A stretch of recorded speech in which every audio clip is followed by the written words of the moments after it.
Hello friends, welcome to study with Gurmeet Singh. तो हम बात करते हैं जो हम पढ़ा रहे थे इससे पहली क्लास में, जो हमारा चल रहा था टॉपिक सिंधु घाटी सभ्यता। तो उसका हमने देख लिया था। सिंधु घाटी सभ्यता की कृषि देख ली थी, पशुपालन देख लिया था, व्यापार वाणिज्य देख लिया था, उद्योग धंधे जो उसकी शिल्पकारी थी वो देख लिया था। ठीक है, आगे हमारा एक सेगमेंट छूटा हुआ था कि उसका सामाजिक है ना, और राजनीतिक जीवन तो हम देख चुके थे। जो राजनीतिक औद्योगिक जो उसका जीवन था वो हम देख चुके थे। आज हमारा एक सेगमेंट छूटा हुआ है कि सिंधु घाटी सभ्यता का सामाजिक जीवन कैसा था। ठीक है, तो आज थोड़ा सा उसके बारे में चर्चा कर लेते हैं।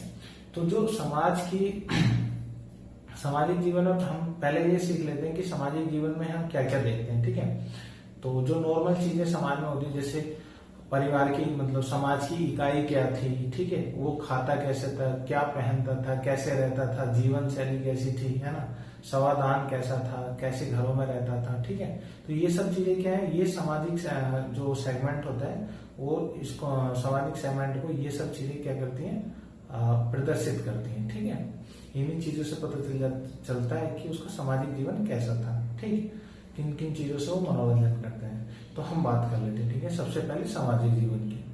तो सामाजिक जीवन जो समाज की सबसे छोटी इकाई थी सिंधु घाटी सभ्यता में, हमारा टॉपिक क्या चल रहा है, सिंधु घाटी सभ्यता। ठीक है, जो हमारा टॉपिक चल रहा है वो चल रहा है सिंधु घाटी सभ्यता।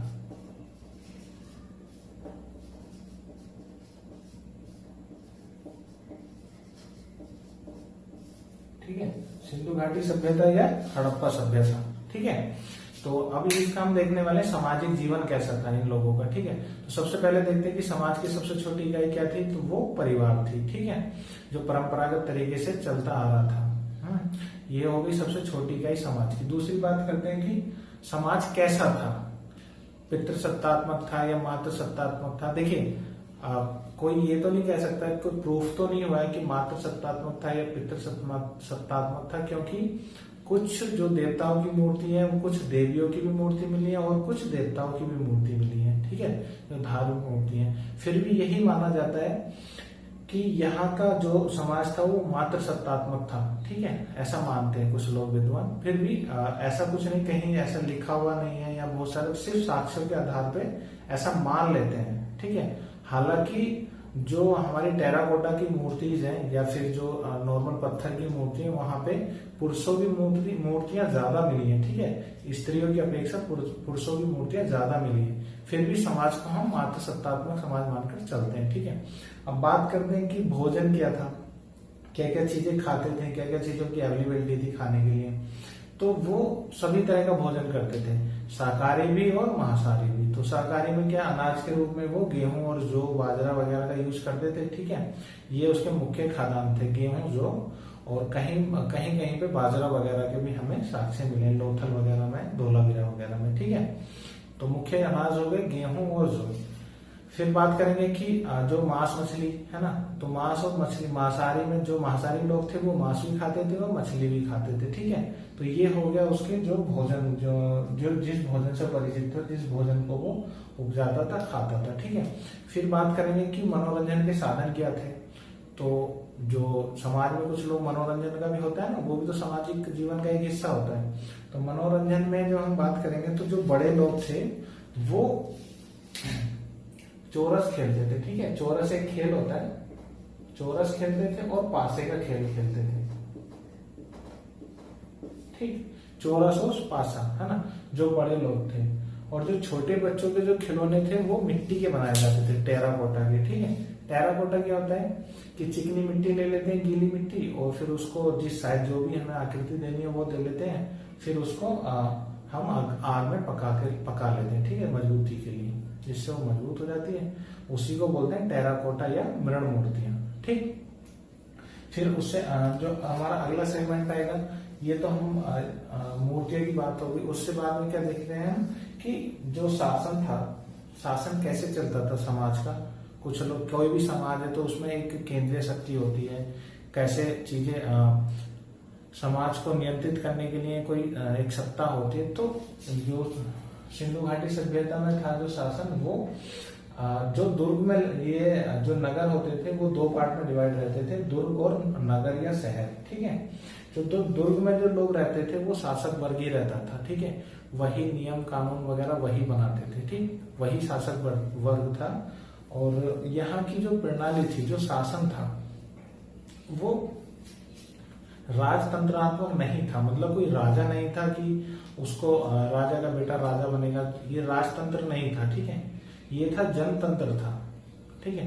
मतलब लोगों द्वारा ही शासन चलाया जाता था, लोगों द्वारा ही कुछ लोग चुने जाते थे, वो शासक वर्ग होते थे और उन्हीं से शासन चलता था, ठीक है। तो लोग जो शासक थे वो लोगों द्वारा ही चुने जाते, इसीलिए बोलते थे जनतंत्रात्मक शासन था, ठीक है। फिर आगे हम बात करते हैं कि दास प्रथा थी कि नहीं, है ना। तो वैसे तो जनरली ये मान के चलते हैं कि दास प्रथा नहीं थी, पर एक हमारे विद्वान है ना, व्हीलर करके विद्वान है, उन्होंने कहा है, जो इतिहासकार है हमारे व्हीलर, जो यूरोपियन इतिहासकार है व्हीलर, तो उन्होंने माना है कि जो मजदूरों की जो हालत थी, जो दशा थी, उसको देखते हुए उन्होंने बोला है कि हाँ दास प्रथा थी। जनरली हम यही मान के चलते हैं कि दास प्रथा नहीं थी, पर कई बार एग्जाम में पूछा जाता है कि किसने कहा था कि सिंधु घाटी सभ्यता में दास प्रथा थी, है ना। तो किसके अनुसार थी? व्हीलर की, ठीक है, मार्स व्हीलर, ठीक। उसके बाद हम बात करेंगे, अब ये सब चीजें हो गए सेगमेंट। उसके बाद बात आती है जो सबसे लास्ट, पूरी लाइफ आदमी ने जी ली, है ना। जीने के बाद उसने क्या, उसका समाधान कैसे होगा, जब उसकी डेथ होगी तो वो उसकी कैसे उसका समाधान किया जाएगा। तो समाधान, मैक्सिमम समाधान पूर्ण समाधान था, मतलब पूरे शरीर को या तो दफना दिया जाता था या जला दिया जाता था, पर कहीं कहीं पे हमें आंशिक समाधान भी मिला, ठीक है। आंशिक समाधान क्या होता है कि पहले जो मृत शरीर होता है उसको ऐसे पर्यावरण में खुला छोड़ देते हैं जानवरों के वगैरह के लिए, जिससे उसको, जो जानवर हैं, पक्षी हैं, उसके मांस को खा लें और जो बचा हुआ है उसको दफना दें, ठीक है। तो ये होता है आंशिक समाधान। तो दोनों ही तरह के संविधान थे, आंशिक और पूर्ण, पर उनमें मैक्सिमम क्या था? पूर्ण समाधान, ठीक है। इसलिए मान के चलते हैं कि पूर्ण समाधान की प्रथा थी, ठीक। फिर हड़प्पा सभ्यता में एक दो चीजें आती है ना, मैं पहले बताना भूल गया। एक आपको ये आगे भी सुनेंगे, जो वर्ड आने वाला है वो आता है टीला, है ना, कि ये जो नगर थे टीलों पे अवस्थित थे। तो ये अब ये जानिए कि टीला क्या होता है। तो मान लीजिए पहले भूमि यहाँ की समतल थी, ठीक है। यहाँ पे लोग स्थायी रूप से रहने लगे, घर बनाए उन्होंने, ठीक है, ये घर बने। कुछ दिन बाद क्या हुआ भाई, सभ्यता तो ये 600-700 साल तक चलती रही ना, उसके बाद भी उत्तर हड़प्पा सभ्यता चलती रही, मतलब जिसको उप सिंधु सभ्यता बोलते हैं, वो भी चलती रही। तो उसके बाद क्या होता है, ये क्या होता था कि यहाँ पर मकान बनते थे, लोग स्थायी रूप से निवास करते थे, कृषि करते थे। फिर जो मकान पुराने हो जाते थे, अवशेष मिलते थे, उनको क्या कर लेते, ये जमा होते रहते थे, ठीक है। फिर अगला मकान इसके ऊपर बनेगा, फिर इसके अवशेष, ये पुराना मकान हो जाएगा इसके ऊपर। तो ऐसे कर करके एक प्रस्तर बन जाते थे, प्रस्तर से एक टीला बन जाता था, जमीन से उसकी हाइट उठ जाती थी, उसी को बोलते थे टीला, ठीक है। ये होता है टीला। एक वर्ड का यूज होगा फ्योन्स। फ्योन्स क्या होता है? तो हम बात कर रहे हैं फ्योन्स की। फ्योन्स क्या होता है? तो फ्योन्स एक तरह के बर्तन होते हैं जो मूल्यवान जो वस्तुएं होती हैं उससे बनाए जाते हैं। कैसे बनाए जाते हैं? जैसे जो मूल्यवान जो भी वस्तु है, सोना हो गया या कीमती पत्थर हो गए या चांदी हो गई या फिर अदर जो मटेरियल हो गए, तांबा वगैरह जो होता है, उसको पहले उसका चूर्ण बना लिया जाता है और फिर चूर्ण को गोंद में मिला के बर्तन की शेप में ढाल लिया जाता है। तो उससे क्या हो जाता है, बर्तन बन जाते हैं, ठीक है। तो ये कीमती बर्तन को क्या बोलते हैं? जो मेटल से बनाए जाते हैं, मेटल के चूर्ण से, जो कीमती जो धातुओं के चूर्ण से, उसको क्या बोलते हैं? फ्योन्स बोलते हैं, ठीक है।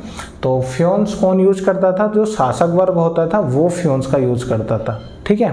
अब हम बात करेंगे जो हड़प्पा सभ्यता की जो मेन जो नगर हैं, ठीक है, 7-8 हैं, सिर्फ उनको पढ़ेंगे, उनकी अवस्थिति के बारे में पढ़ेंगे, ठीक है। कैसे वो नगर कहाँ पे थे, क्या अवस्थिति, किस नगर से, किस साइड से क्या हमको मिला, ठीक है। जो मेन साइड से 7 या 8 रहती हैं, ठीक है। तो हम स्टार्ट करते हैं। जो सबसे जो इम्पोर्टेंट साइट्स है हड़प्पा सभ्यता की, वो क्या है? हड़प्पा, है ना। प्रमुख नगर पढ़ लेते हैं, ठीक है। हड़प्पा सभ्यता के प्रमुख नगर। प्रमुख नगर में सबसे पहले क्या आता है, सब जानते हैं, हड़प्पा। हड़प्पा की अवस्थिति देख लेते हैं। तो ये कहाँ है, रावी नदी के बाएं तट पर है, ठीक है। जो रावी नदी है हमारी व्याज और चेनाब के बीच में जो रावी नदी बहती है उसके बाएं तट पर है, ठीक है, बाएं तट पर, लेफ्ट हैंड पे, ठीक। देख रहे हो कि ये जो रावी नदी है ये रावी नदी है, ये झेलम हो गया, ये चेनाब हो गया, ये रावी हो गया, ये व्यास हो गई और ये सतलुज हो गई, ठीक है। तो जो रावी नदी के बाएं तट पर क्या है, वो हड़प्पा है, ठीक।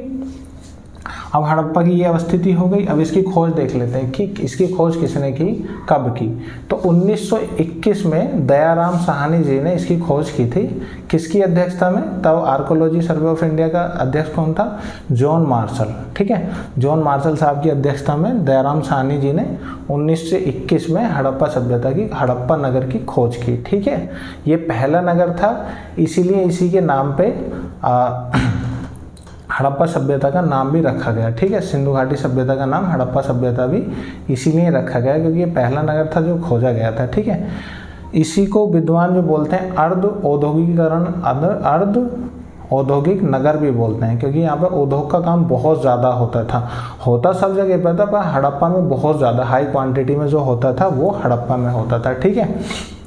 क्योंकि इसकी अवस्थिति ऐसी जगह थी जहाँ पे बहुत ज़्यादा कृषि नहीं होती थी और दूसरी बात हो गई कि यहाँ से जो उद्योग धंधे इसलिए ज़्यादा विकसित थे कि यहाँ से जो एक्सपोर्ट का काम था वो मध्य एशिया में होता था, ठीक है। हड़प्पा से अफगानिस्तान, अफगानिस्तान से पूरा मध्य एशिया में हड़प्पा से व्यापार होता था, ठीक है। अब यहाँ से क्या क्या हमें प्रमुख चीज़ें मिली हैं, कौन कौन सी वस्तुएं मिली हैं, ठीक है, जो इसके इतिहास के बारे में हमें जानकारी देती हैं सिंधु घाटी सभ्यता के बारे में। तो सबसे पहले जो सबसे इम्पोर्टेंट है वो क्या है, उर्वरता की देवी, ठीक है, उर्वरता की देवी।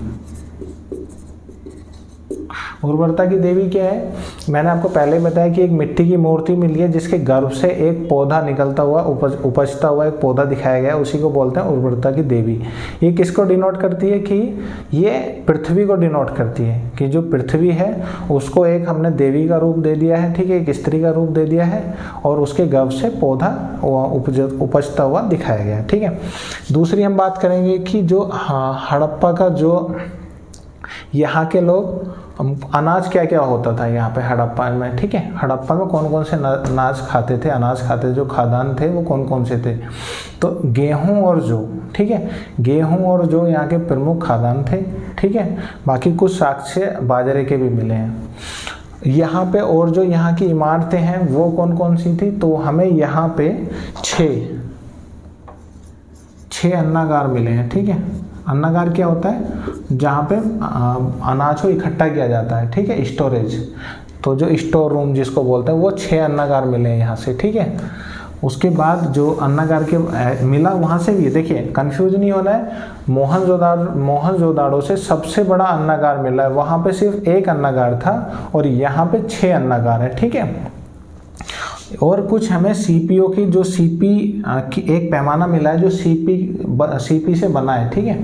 सीपी क्या होता है, ये नदियों में और समुद्र में मिलता है सीपी और उसी धातु को पिघला के उससे पैमाना बनाया जाता है, ठीक। तो ये हो जाता है हमारा सीपीओ का जो पैमाना था कहाँ से मिला है, हड़प्पा से।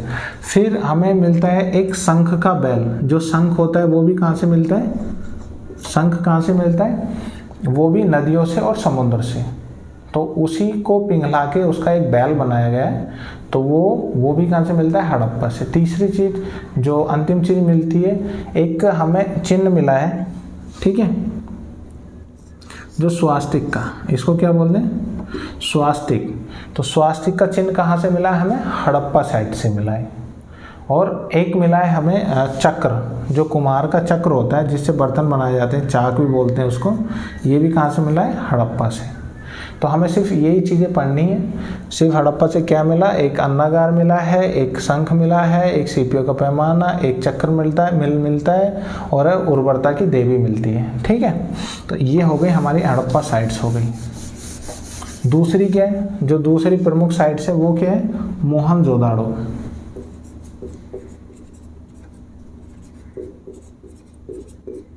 मोहनजोदड़ो, ठीक है, ये हमारी दूसरी प्रमुख साइट्स है। तो ये कहाँ पे अवस्थित है, पहले इसकी अवस्थिति देख लेते हैं। तो ये सिंधु घाटी, सिंधु नदी पे अवस्थित है, ठीक है, आज के पाकिस्तान के लरकाना जिले में ये अवस्थित है, ठीक है, मोहनजोदड़ो। सिंधु, अब ये कौन से तट पर स्थित है, तो सिंधु नदी के दाएं तट पर, ठीक है, राइट हैंड पे, इधर सिंधु घाटी इधर है, सिंधु नदी इधर है, इसके दाएं तट पर, ठीक है, राइट हैंड में ये मोहनजोदड़ो। इसकी खोज कब हुई थी, तो 1922 ईस्वी में आर.डी. बनर्जी साहब ने, ठीक है, 1922 में आर.डी. बनर्जी, ये फैक्ट आपको नोट्स में भी मिल जाएंगे। आर.डी. बनर्जी साहब ने 1922 में इसकी इस साइट्स को खोजा था, ठीक है, किसकी अध्यक्षता में, जॉन मार्शल जी की अध्यक्षता में, ठीक। यहाँ से क्या क्या मिले, क्या क्या चीज़ें मिली। अब एक मिलने से पहले, चीज़ों से पहले हम बात कर लेते हैं कि मोहनजोदड़ो का अर्थ क्या होता है। तो इसका अर्थ होता है मृतकों का टीला, मृतकों का टीला, ठीक है, मृतकों का टीला। यहाँ से ऐसा क्यों नाम रखा है, क्योंकि यहाँ से एक स्थान मिला है जहाँ पे मनुष्य के, बहुत सारे मनुष्यों के सर काट के इकट्ठा किया गया था, तो उसी को बोलते हैं मृतकों का टीला, उसी के नाम पे इसका नाम हुआ मोहनजोदड़ो, ठीक है। अब बात करते हैं कि यहाँ से कौन कौन सी चीज़ें हमें मिली हैं, यहाँ की विशेषता क्या है, ठीक है, मोहनजोदड़ो की क्या क्या विशेषता, हमें क्या क्या चीज़ें मिली हैं। तो सबसे पहले हम बात करते हैं यहाँ से क्या मिलती है, कांसे की नर्तकी की मूर्ति, ठीक है, कांसे की नर्तकी,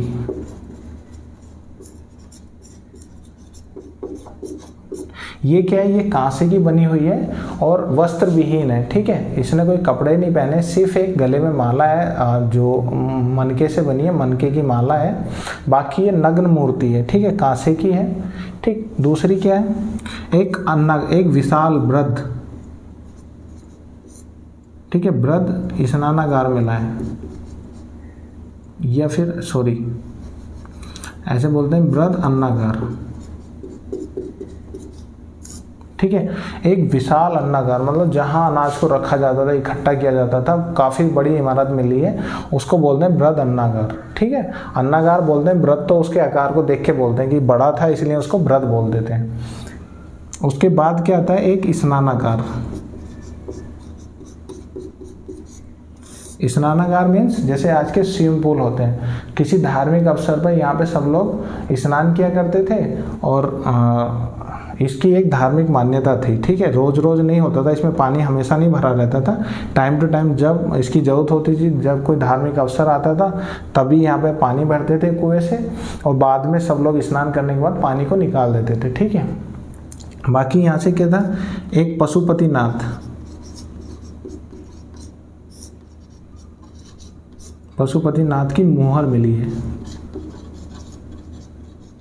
ठीक है। मुहर पे क्या है कि उसके चारों तरफ पशुओं के, एक योगी पुरुष है जो योग मुद्रा में बैठे हैं, उसके चारों तरफ पशु हैं, बाघ, हाथी, गैंडा, भैंसा और 2 हिरन, उनको दिखाया गया है। तो वो भी कहाँ से मिला है, पशुपात जी की मूर्ति कहाँ से मिली है, मोहनजोदड़ो से। तीसरी बात करते हैं जो मातृ देवी की मूर्ति, ये भी कहाँ से मिली है, मोहनजोदड़ो से मिली है। मातृ देवी क्या है, वही उर्वरता की जो देवी होती है वही मातृ देवी, ठीक है। चौथा क्या है कि यहाँ से जो ये मातृ देवी की मूर्ति हो गई, इसके बाद क्या होता है, एक मिट्टी की तराजू मिली है, मिट्टी की तराजू भी कहाँ से मिली है, मोहनजोदड़ो से मिली है, ठीक है। बाकी सूती कपड़े के जो साक्ष्य हैं, एक चांदी की डिब्बी मिली है, उसके अंदर सूती कपड़े के कुछ साक्ष्य, एक छोटा सा कपड़ा मिला है, तो उससे पता चलता है कि ये लोग कपड़ा पहनते थे, ठीक है। तो ये सब हो गए मोहनजोदड़ो से मिलने वाली चीज़ें हो गई, ये उसकी दूसरी मेन साइट्स हो गई। हड़प्पा सभ्यता में एक बात याद रखिएगा, हड़प्पा और मोहनजोदड़ो को बहनें बोला जाता है, ठीक है, हड़प्पा सभ्यता की बहनें बोला जाता है, ठीक। ये दोनों आपसी बहनें हैं, मतलब इन दोनों चीज़ों की जो चीज़ें हैं वो आपसी मिलती हैं, नगर बिल्कुल सेम टू सेम, जो चीज़ें ज़्यादातर यहाँ मिली हैं वो यहाँ भी मिली हैं, और जैसी नगर योजना बिल्कुल कॉपी एकदम कहाँ पे, मोहनजोदड़ो हड़प्पा की सेम रही है। तीसरा जो प्रमुख नगर है आपका वो आता है, तीसरा ये है, ठीक है, तीसरा क्या आता है, चनहुदड़ो, चनहुदड़ो कहाँ पे है? तो ये भी सिंधु नदी पे ही है, ठीक है, सिंधु नदी के बाएं किनारे है, सिंधु और मोहनजोदड़ो के साउथ में है, ठीक है, दक्षिण दिशा में स्थित है। जब मोहनजोदड़ो से हम 150 किलोमीटर साउथ में जाएंगे तो क्या मिलेगा हमको? चहुदड़ो एक नगर मिलेगा, ठीक है, सिंधु घाटी सभ्यता का चहुदड़ो नगर मिलेगा, ठीक। इस नगर की विशेषता क्या है? इसको किसने खोजा था? तो इसको जो खोजने वाले थे तो वो अर्नेस्ट मैके, लिख देता हूँ, अर्नेस्ट मैके साहब ने इसकी खोज की थी, ठीक है। ये चनहुदड़ो की, चनहुदड़ो के जो मुख्य विशेषता क्या रही है, जो मैंने पहले भी बताया कि यहाँ पे मनकों का उद्योग था, ठीक है, मनकों के उद्योग बनाए जाते थे, है ना, जो जहाँ से मनकों की माला बनाई जाती थी। तो जो मनके बनाए जाते थे वो कहाँ पे बनाए जाते थे? चनहुदड़ो में और लोथल में, ठीक है। दूसरा, यहाँ पे ईंटा मिली है, ठीक है, कौन सी ईंटें मिली हैं? बक्राकार ईंटें मिलती हैं। पहला भी लिख देता हूं, मन के उद्योग मिले हैं, यहाँ पे बक्राकार ईंटें मिली हैं। तीसरा, यहाँ पे जो लेडीजों की उनके जो क्या बोलेंगे, जो ब्यूटी पार्लर का सामान होता है ना, एक ऐसा हमें डिब्बा बॉक्स टाइप मिला है जिसमें क्या, जो लेडीज जिससे क्या ब्यूटी पार्लर का सामान रखती हैं उसको क्या बोलते हैं ये नहीं पता। उसके अंदर क्या होता है, जो लिपस्टिक होती है और ऐसे जो लेडीज यूज करती हैं, कंघा हो गया, लिपस्टिक हो गया, है ना, तो ये मान के चलेंगे कि कंघा मिला है, लिख देते हैं, कंघा हो गया, लिपस्टिक हो गया, और भी कई एक दो चीज़ और भी मिली है, ठीक है। तो मेन चीज़ यही थी कि कंघा कहाँ से मिलता है, जो पूछा जाता है कि कंघा और लिपस्टिक कहाँ से मिलता है, तो वो चनहुदड़ो से, ठीक है। गाड़ी की एक मूर्ति, 4 पैरों वाली गाड़ी की एक मूर्ति मिलती है, जिसकी एक गाड़ी है जिसमें 4 पहिए हैं, ठीक है, 2 इधर हैं और 2 उसके उस तरफ, तो ऐसी हमें एक गाड़ी मिलती है, ठीक। तो ये भी कहाँ से मिलती है? चनहुदड़ो से, 4 पैर वाली गाड़ी, 4 पहियों, पैर नहीं बोलेंगे, 4 पहिए वाली गाड़ी, 4 पहिए वाली गाड़ी कहाँ से मिलेगी? चनहुदड़ो से, ठीक है। उसके बाद मनके तो आपको बता दिया, सिर्फ चनहुदड़ो में इतना याद रखना है। सबसे मेन चीज़ कि मनके उद्योग यहाँ पे थे। दूसरी बक्राकार ईंटें थी, कंघा, लिपस्टिक और 4 पहियों वाली गाड़ी कहाँ से मिली है? ये चनहुदड़ो से मिली। किस नदी के किनारे था? सिंधु नदी के किनारे, ठीक है। और ये सब आपको पीडीएफ में मिलेगा, सब पीडीएफ जो नोट्स हैं, जो डिटेल में, अभी तो मैं सिर्फ यहाँ पे एज ए कॉन्सेप्ट आपको समझा रहा हूँ, दिखा रहा हूँ, ताकि आपका माइंड मैप बन के तैयार हो जाए, कौन सी चीज़ कहाँ थी, क्यों ऐसे थी, है ना, क्यों ऐसे उद्योग होते थे, मनके का उद्योग चनहुदड़ो में ही क्यों था, है ना। तो ये सब चीज़ें पता चलेंगी कि समुद्र के आसपास है, ठीक है। तो यहाँ से सीपियाँ वगैरह, जो शंख वगैरह, या फिर जो ये रहता है, जो मनके बनाने का जो कच्चा मटेरियल रहता है, वो यहाँ पे आसानी से समुद्र से मिल जाता था, ठीक। सीपियों वगैरह से मनके बनाए जाते थे, तो वो समुद्र से मिलता रहता था, तो ये यहाँ पे उद्योग विकसित हो गए। ये चनहुदड़ो है, ठीक। उसके बाद जो हम पढ़ने वाले हैं, जो और यहाँ जो चौथा हमारा मेन साइट्स आती है, वो आती है कालीबंगा। कालीबंगा, ठीक, ये चौथी साइड से।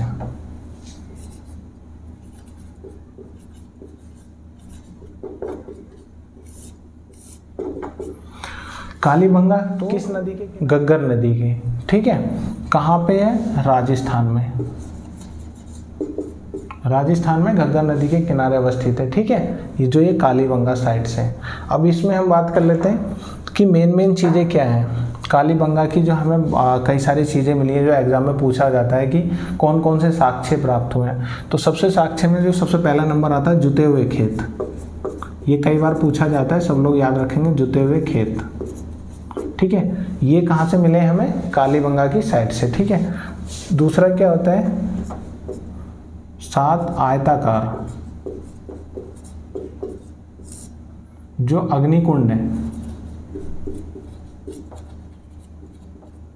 अग्निकुंड बोलते हैं या वेदिका बोलते हैं, जहाँ पे हवन वगैरह किया जाता है तो उसको क्या बोलते हैं, अग्निकुंड या वेदिका। तो हमें 7 जो मिली है कहाँ से मिली है, ये आयताकार थी और कहाँ से मिली है, कालीबंगा से मिली है, ठीक है, कालीबंगा से, ठीक। इसको वेदी भी बोल सकते हैं। तीसरा यहाँ पे कांच और मिट्टी की चूड़ियाँ मिलती हैं।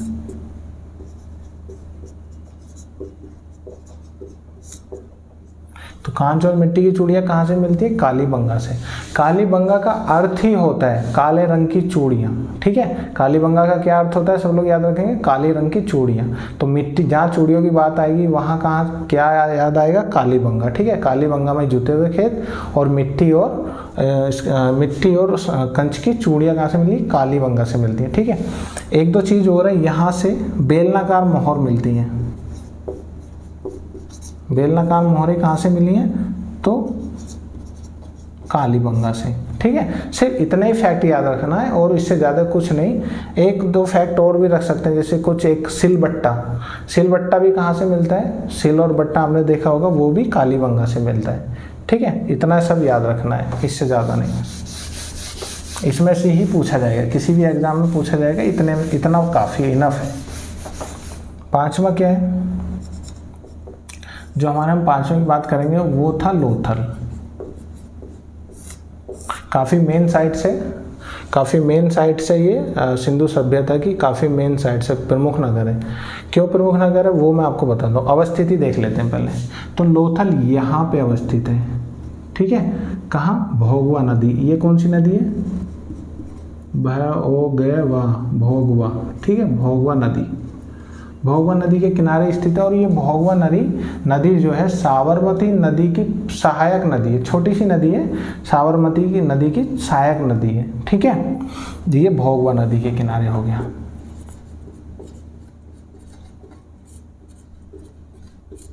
अब यहाँ की प्रमुख क्या खास बातें हैं, तो इसको अच्छे से याद रखने का कि यहाँ पे संसार का सबसे पहला डक यार्ड जो था, बंदरगाह जो था, कहाँ पे मिलता है हमें, लोथल में। ये संसार का सबसे पुराना, ठीक है, जो डक यार्ड है जिसको हम बंदरगाह बोलते हैं, तो वो कहाँ मिलता है हमें, लोथल में। दूसरा, मनके उद्योग, यहाँ मनके बनाने के उद्योग मिले, यहाँ पे मनकों का बहुत ज़्यादा व्यापार होता था। तीसरा, फारस की मोहर,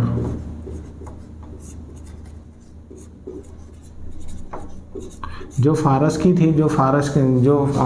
की खाड़ी से जो व्यापार होता था, वहाँ के लोगों की कैसे पता चलता है कि व्यापार होता है वहाँ से, तो वहाँ की जो मोहरें मिली हैं वो हमें लोथल में मिली हैं, ठीक है। ये 5वां नंबर है, लोथल, यहाँ से मिलती है फारस। तीसरा क्या है, यहाँ पे घोड़े की मूर्ति मिलती है।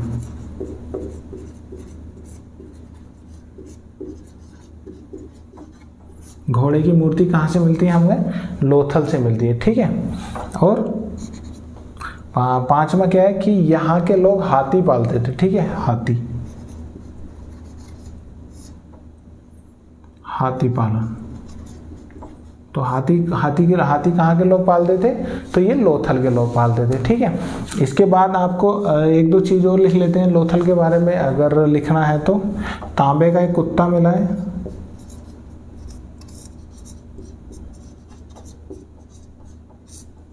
ठीक। तांबे का एक कुत्ता मिला है जो काफ़ी बहुत बड़ा कुत्ता नहीं है, छोटा कुत्ता है तांबे का। और उसके बाद एक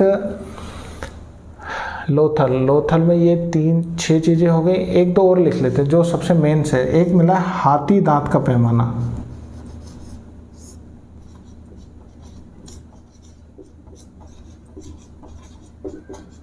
जो हमारा हाथी का दांत होता है, लंबा सा दांत होता है, उससे भी काफ़ी चीज़ें बनाई जाती हैं। बहुत सारी आप इतिहास में पढ़ोगे या देखोगे, हाथी दांत का ये वो काफ़ी सॉलिड मटेरियल होता है, तो जिसकी इलास्टिसिटी बहुत हाई होती है। तो उसका जो पैमाना मिला है, कहाँ से मिला है हमें, लोथल से मिलता है, ठीक है। तो ये हमारा ये ख़त्म हो गया, ठीक। लोथल। काफ़ी याद रखेंगे सब लोग, कहाँ है, भोगवा नदी के किनारे है। प्रमुख चीज़ें क्या है कि वहाँ पर संसार का सबसे प्राचीन बंदरगाह जो है वो लोथल में है। बन के बनाने का उद्योग था। फारस की जो मोहरें मिली हैं लोथल से मिली हैं। घोड़े की मूर्ति मिली है। यहाँ पे हाथी पालन भी होता था। तांबे का एक कुत्ता मिला है और हाथी दांत का पैमाना मिला है। ठीक है, आप सिर्फ इतनी बातें याद रखेंगे।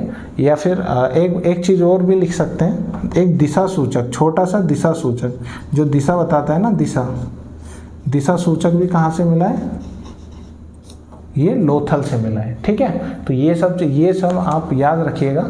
ये सब चीज़ें पूछी जाती हैं किसी भी एग्जाम के लिए, बहुत काफ़ी ज़्यादा ज़रूरी है। ये हो गया आपके प्रमुख नगर।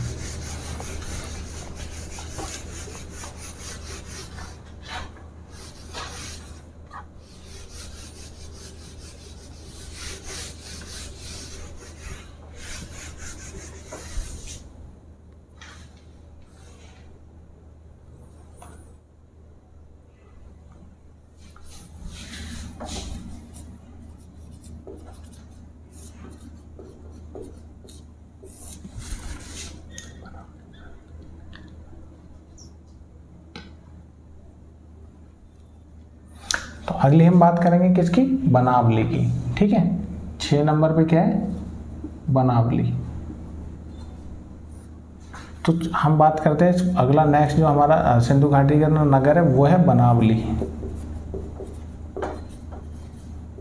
तो अवस्थिति में कहाँ अवस्थित है ये, तो ये था सरस्वती नदी के किनारे।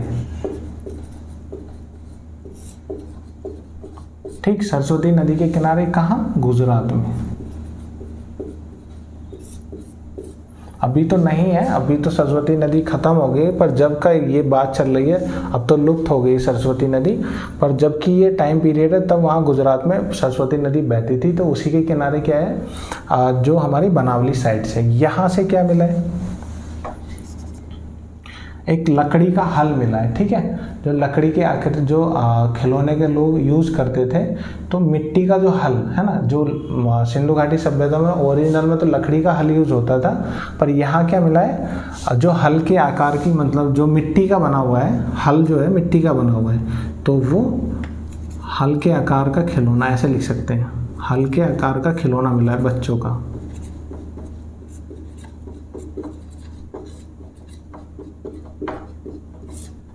ठीक है, तो जो सबसे प्रमुख चीज़ है जो पूछा जाता है कि हल के आकार का, जो जिससे पता चलता है कि ये लोग कृषि भी करते हैं, तो खिलौना कहाँ से मिलता है, वो बनावली से मिलता है। ठीक है, बाकी यहाँ से क्या मिला है, दूसरी चीज़ें, जौ मिला है, अनाज में जौ के दाने मिले, और तीसरा वाणाग्र, जो वाण होते हैं। ठीक है, तो वाण का जो अगला हिस्सा होता है वो किस चीज़ का बनाया जाता था, तांबे का।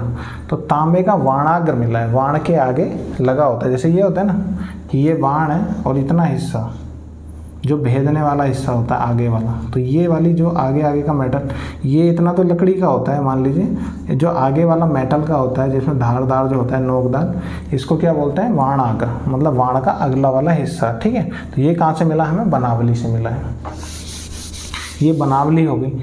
चौथा क्या हमारा, धोलावीरा, सॉरी चौथा नहीं, 7th, 7वां क्या है, 7वां है हमारा धोलावीरा।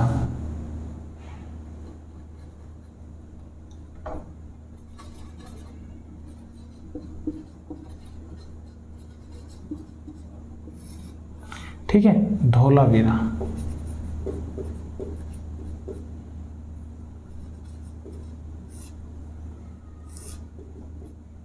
धोलावीरा ये कहाँ पे है धोलावीरा, तो ये गुजरात के कच्छ में है ना, कच्छ में, गुजरात के कच्छ में अवस्थित है धोलावीरा। इसकी क्या विशेषता है, यहाँ से क्या मिला, इसकी एक विशेषता, जो सबसे बड़ी विशेषता है कि ये सबसे बड़ी साइट थी, है ना, जो इसकी सबसे बड़ी साइट नहीं थी, सबसे पुरानी, जो सबसे पुरानी सिंधु घाटी सभ्यता का जो सबसे पुराना नगर था वो क्या था, धोलावीरा। ठीक है, धोलावीरा जो सबसे पुराना था, ये क्या था, इसकी क्या विशेषता थी, ये हड़प्पा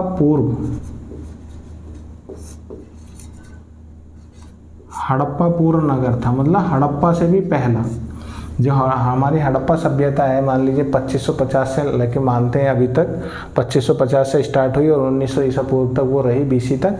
तो ये हड़प्पा से भी पूर्व नगर था, ठीक है। यहाँ से जो हड़प्पा से भी पहले की चीज़ें मिली हैं हमें, और प्लस हड़प्पा कालीन भी था, हड़प्पा के टाइम पे भी रहा, हड़प्पा समकालीन भी था,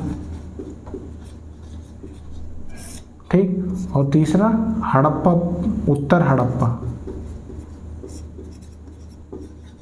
हड़प्पा सभ्यता जब नष्ट हो गई तब भी ये नगर था, ठीक है। नष्ट होने के बाद भी जो उत्तर हड़प्पा का काल चला, ठीक है, तब भी ये नगर अवस्थित था, धोलावीरा। कहाँ पे अवस्थित है? गुजरात के कच्छ में अवस्थित है, ठीक। तो ये हमारा हो जाता है धोलावीरा कंप्लीट। अगली जो साइट्स आती है वो आती है राखीगढ़ी।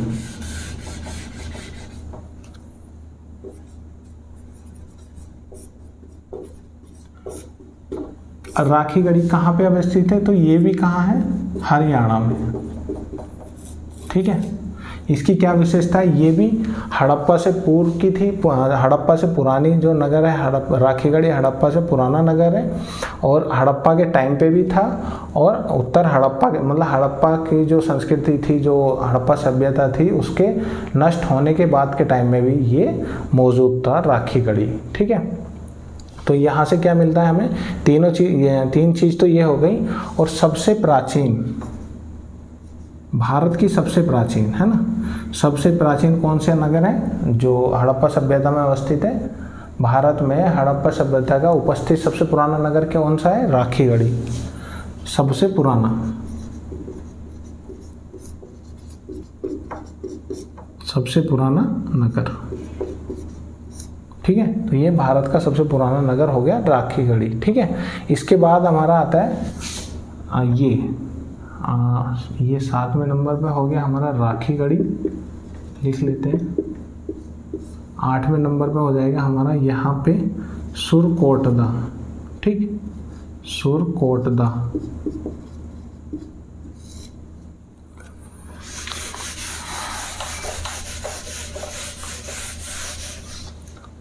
आठवें नंबर पे हो गया सुरकोटदा।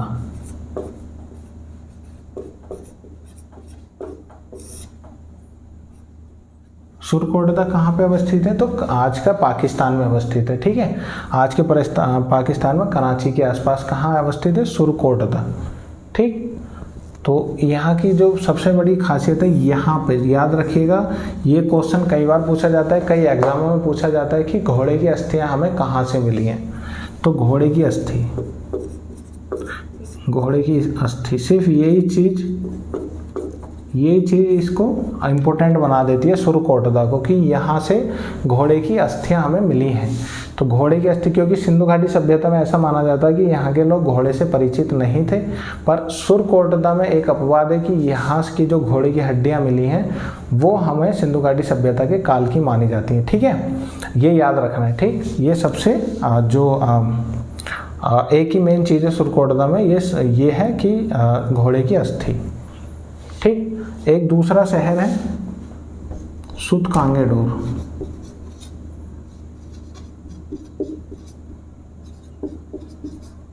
ठीक है। ये सुरकोटदा हो गया, ये सूतकांगेडोर हो गया। मान लीजिए, सॉरी, ये यहाँ नहीं है, ये इधर अवस्थित है बलूचिस्तान की तरफ, ठीक है। सूतकांगेडोर, ये सुरकोटदा हो गया, ये सूतकांगेडोर हो गया। तो इन दोनों की एक खासियत और भी है कि इन नगरों में, जैसे कि जनरली नगर जो थे, नगर और दुर्ग में बटे हुए थे, तो ये लोग, ये जो दोनों नगर, ये जो दोनों थे सुरकोटदा और सूतकांगेडोर, सिर्फ यहाँ पे दुर्ग अवस्थित था, नगर अवस्थित नहीं था। तो इसीलिए बोला जाता है कि ये दोनों नगर जो अपनी परिपक्व अवस्था में थे, ठीक है। तो यहाँ पे सिर्फ दुर्ग अवस्थित था, नगर अवस्थित नहीं था।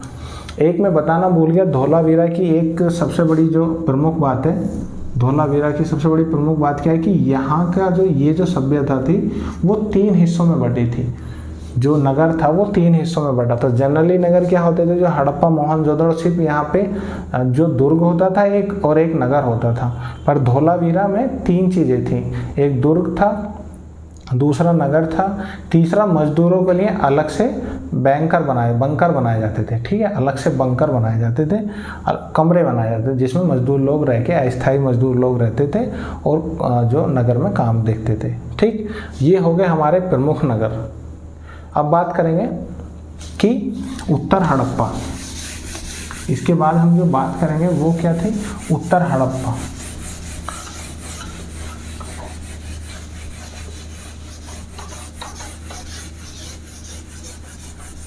देखिए, सिंधु घाटी सभ्यता का जो आरंभ माना जाता है, मैंने आपको पहले बताया 2550 से शुरू मानी जाती है और 2550 बीसी से और 1900 बीसी तक इस सभ्यता का टाइम पीरियड है, ठीक है, 2550 बीसी से 1900 बीसी तक। 1900 बीसी के बाद, ठीक है, 1900 बीसी के बाद ऐसा तो है नहीं कि 1900 बीसी के आते कि सब पूरी सभ्यता एकदम नष्ट हो गई, तो नष्ट होने में भी कुछ टाइम लगा होगा। धीरे धीरे सभ्यता के जो उसके जो मेन जो कौशल था वो खत्म हुआ होगा, लोगों के जो इतना अच्छा नगर नियोजन था, है ना, ये सब चीज़ें खत्म हो गई। माप तोल, जो लिपि वगैरह जो लोगों ने सीखी थी, ये सब सारी विशेषताएं खत्म हो गई। तो इसी को क्या बोलते हैं हम लोग, उत्तर हड़प्पा। इसको 3-4 नाम है, ठीक है, मैं सभी लिख देता हूँ। हड़प्पोत्तर, हड़प्पोत्तर काल, या बोलते हैं उत्तर हड़प्पा काल। उत्तर का क्या मतलब होता है, बाद में, उत्तर हड़प्पा काल, या बोलते हैं इसको उप सिंधु सभ्यता, उप सिंधु सभ्यता, मतलब सिंधु सभ्यता के बाद की जो सिंधु सभ्यता है। तो इसका काल क्या माना जाता है भाई, ऐसा तो है नहीं कि एक ही दिन में सिंधु घाटी सभ्यता का पतन हो गया। पतन होने में भी जितना लोगों ने डेवलपमेंट किया, तो उसको ऐसे तो होने नहीं एक रात में सब खत्म हो गया, धीरे धीरे उनका विकास खत्म हुआ होगा। तो उसको कितना टाइम लगा, तो वो था 1900 बीसी से 1200 बीसी। 1200 बीसी तक हम मान लेते हैं कि जो इसके जो काफ़ी जो नगर थे, कुछ नगर तो 1900 बीसी में ही पतन हो गए थे, ठीक है, पर बाकी जो नगर थे, पूरी हड़प्पा सभ्यता 1900 बीसी में ख़त्म नहीं होती।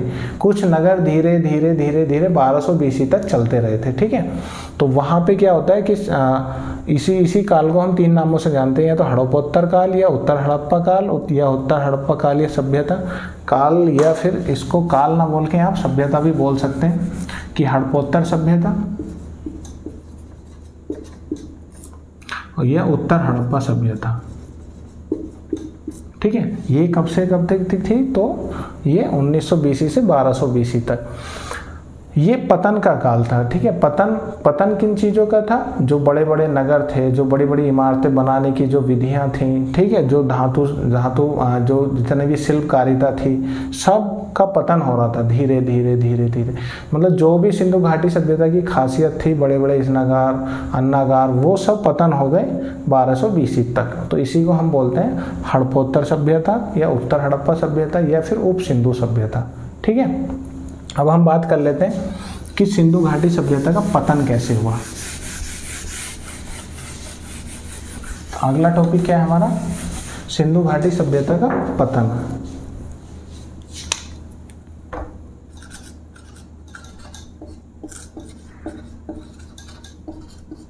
हड़प्पा सभ्यता का पतन, देखिए एग्जैक्ट कोई नहीं बता सकता है, बहुत सारे विद्वानों में मतभेद है कि क्या हुआ होगा जो इतनी बड़ी सभ्यता, जो उस टाइम की पूरे संसार की सबसे बड़ी सभ्यता थी, वो कैसे पतन हो गई, क्या रीजन रहे होंगे। पूरी की पूरी सभ्यता नष्ट हो गई, पतन हो गई, खत्म हो गई, तो उसके क्या क्या रीजन रहे होंगे। तो विद्वानों ने 3-4 मत दिए हैं। तो उनमें जो सबसे पहला मत है वो क्या है, जलवायु परिवर्तन। जलवायु परिवर्तन, या फिर इसको भी बोल सकते हैं कि वर्षा की कमी, ठीक है। तो ये पहला मत है। इसमें क्या दिया है विद्वानों ने, क्या रीजन दिया है कि यहाँ जो पहले जो रीजन था, जो सिंधु घाटी, जो पूरा रीजन था सिंधु घाटी सभ्यता का, यहाँ पे पहले प्राकृतिक संपदा काफ़ी थी, मतलब वन वगैरह बहुत ज़्यादा थे, जिससे यहाँ बारिश होती रहती थी। ठीक है, तो जब बारिश होगी तो क्या होगा, वन होंगे।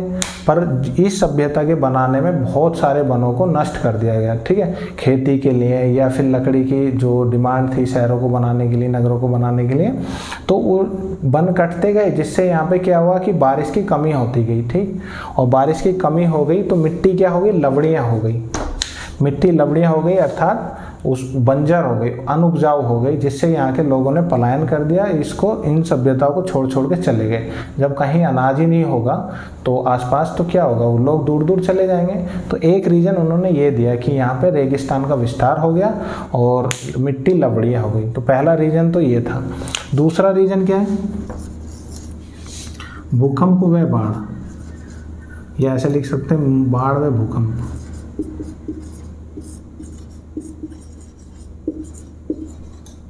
बाढ़ में भूकंप, इसमें क्या था, कुछ विद्वानों ने कहा कि जो ये सभ्यता नष्ट हुई है उसके पीछे का रीजन क्या है, मेन रीजन क्या है कि बाढ़ और भूकंप है। क्योंकि उन्होंने बताया, ये सिद्ध किया कि जो ये रीजन है सिंधु घाटी सभ्यता का, आप भी जानते हैं कि जो सिंधु घाटी सभ्यता है वो हाई भूकंप, तीव्र भूकंप वाले क्षेत्र में अवस्थित है। ठीक है, कि तो यहाँ पे भूकंप आते रहते थे। तो उन्होंने बताया कि यहाँ पे भूकंप आया होगा, कुछ मिट्टी जो है जमीन नीचे बैठ गई होगी, है ना। जब भूकंप आता है तो क्या होता है कि पृथ्वी का जो शेप होता है थोड़ा चेंज हो जाता है, कहीं मिट्टी धंस भी जाती है, जमीन फट भी जाती है। तो कुछ मिट्टी धंस गई होगी, कुछ तो उससे क्या हुआ होगा कि नदियों ने अपना रास्ता चेंज कर लिया होगा। जो सिंधु नदी है उसने अपना रास्ता चेंज कर लिया होगा, जिससे क्या हुआ कि नगरों में बाढ़ आ गई, है ना। बाढ़ आने से यह नगर के चारों तरफ के जो क्षेत्र थे, जो जहाँ पे अनाज कृषि वाले क्षेत्र थे, वो सब पानी से आच्छादित हो गए। नगर तो क्योंकि टीले पे अवस्थित होते थे नगर, तो थोड़े बचे भी रह सकते हैं, पर उसके आसपास में जितना भी था वो सब बाढ़ के पानी से आच्छादित हो गया, जिससे क्या वहाँ पे फसल पैदा में बहुत सारी प्रॉब्लम हुई। अगर कहीं सिर्फ पानी होगा तो वहाँ पे फसल नहीं होगी, जिस कारण से क्या हुआ कि इन शहरों की ये नगर ही नष्ट हो गए। ठीक है, बाढ़ के कारण भूकंप आया, भूकंप से जमीन बैठी और जमीन आने से क्या हुआ कि बाढ़ आने से पानी भर गया और वहाँ पे कृषि का कार्य नहीं किया गया, या फिर जो हमारी परिवहन व्यवस्था थी वो ठीक से नहीं हो पाई। ठीक है, इसलिए यहाँ के लोग इसको छोड़ के चले गए। तीसरा रीजन क्या होता है, आर्यों का आक्रमण।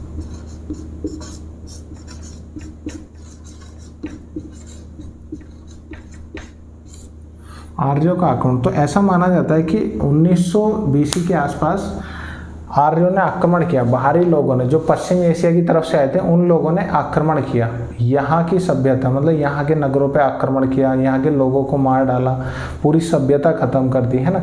ऐसा माना जाता है। कई विद्वान ऐसे भी मानते हैं कि भारी आक्रमण से ये सभ्यता नष्ट हो गई, क्योंकि आर्यों ने 1900 के बाद आना स्टार्ट कर दिया था, है ना। 1500 में तो ऋग्वेद की रचना भी कर दी थी आर्यों ने। तो 1800 BC या 1900 BC के आसपास मध्य एशिया से लोगों ने यहाँ पे पलायन करना शुरू कर दिया और यहाँ पे उन्होंने इन लोगों को मार काट दिया। तो उसका उन्होंने रीज़न बताते हैं कि जो मोहनजोदड़ो में हमें सरों के टीले मिले हैं, तो ऐसे ही आक्रमण हुआ होगा जिसमें कत्लेआम हुआ होगा और लोगों को मतलब मार दिया गया होगा, जिससे सभ्यताएं नष्ट हो गई। पर ये बहुत ज़्यादा उचित नहीं है, बहुत ज़्यादा मान्य नहीं है, क्योंकि ऐसा नहीं है कि आर्यों के जो साक्ष्य हैं, जो आर्यों की जो उनकी संस्कृति थी, है ना, आर्यों की संस्कृति, तो सिंधु घाटी सभ्यता के कुछ नगरों में तो उनकी संस्कृति दिखाई देती है, बाकी कुछ नगर ऐसे हैं जहाँ पे आर्यों की संस्कृति नहीं थी। जैसे सिंधु घाटी सभ्यता की क्या संस्कृति की कि यहाँ के जो बर्तन थे एकदम लाल कलर के होते थे, चिकने होते थे और ब्लैक पेंटेड होते थे। ठीक है, ब्लैक कलर से, काले कलर से रंगे होते थे।